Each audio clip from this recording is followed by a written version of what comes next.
The Deputy Prime Minister had said about an hour ago on Newsday, he said that the coalition needs to take a deep breath. What do you say to him? Well, I would say simply focus on the task at hand, which is building that relationship that I've not been confident has been built from the get-go in this second Trump administration. And it is all about the personal relationship. And I'm not suggesting that it's not there, but this does look, Keiran, as if the government has been caught somewhat flat-footed by the announcement of this review. You know, the Deputy Prime Minister was there. I assume he said he talked about AUKUS when he visited a little while ago. But at the same time, he doesn't seem to have known that this review was coming. So what all this adds up to is that level of concern I've expressed, and we want the government to do well.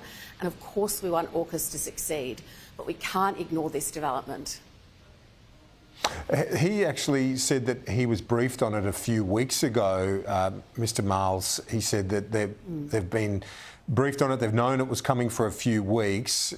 Doesn't that show that the US is keeping Australia in the loop, and it's more procedure than anything? That's certainly what the Deputy Prime Minister clearly believes here, and Scott Morrison was of a similar view.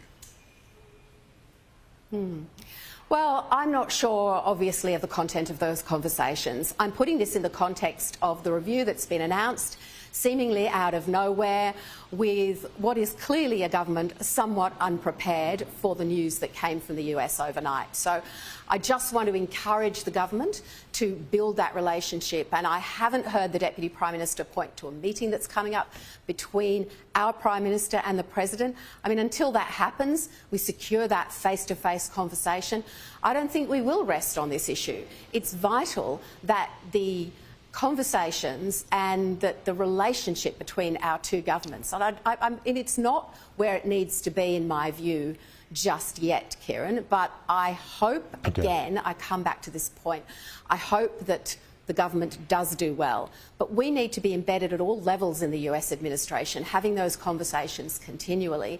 And the Prime Minister does need to have that face-to-face meeting. And if he can secure that this week, next week, that's a good thing. When it comes to Donald Trump, though, opposition leader, do you cut the Prime Minister some slack, given what's going on now in the United States, the unrest that we're seeing across many US cities? Donald Trump has got a fair bit going on. If the meeting didn't eventuate, if he went to the G7 and was out, is it too harsh to be having a crack at Mr Albanese if he can't get that face-to-face time right now?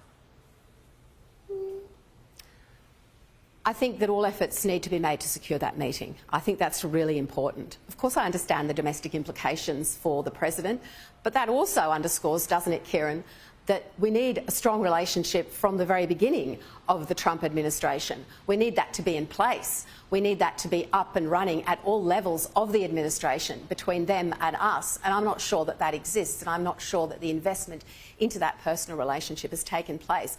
But I do want the government to do well with this, and this is simply important to note our concern, and we should provide the best possible opposition in holding this government to account on what is our most important national security relationship. It is, as you said, it's a Team Australia issue when it comes to defence. I don't think you're on the same side, certainly, or, you know, you don't share the view that the government does when it comes to sanctions on the two Israeli ministers. Can I get your reaction to that? What is your view on what the government announced this week when it comes to those two members of the Netanyahu government that have been targeted in this?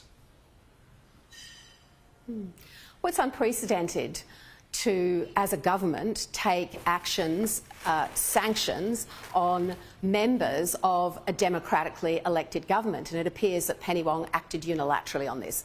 But if we step back from that, I think the most important thing and the thing we all want is the ceasefire.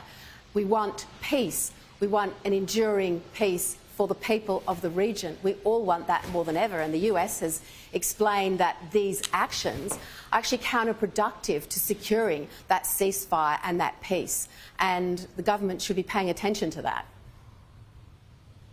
What do you say to those within the government that believe this is actually the act of a friend. That's how it was put to me, that they believe that that is the view when it comes to dealing with a democracy like Israel, but saying come back from the brink when it comes to the approach of the two ministers concerned, and they want to see Israel succeed, but targeting these two ministers was seen as the best way that they could enforce or encourage that change of approach. Well, the Magnitsky sanctions were never designed to be used in this way, but to take action against terrorist regimes and bad actors. And while in no way agreeing with the statements that have been made, of course we don't, the issue is, the broader one, Keiran, is the lasting, enduring peace that we all want to see in the region and the prospects for a ceasefire, which the US is close to, we need to be close to too, because it is the one thing that can actually help the region turn the corner.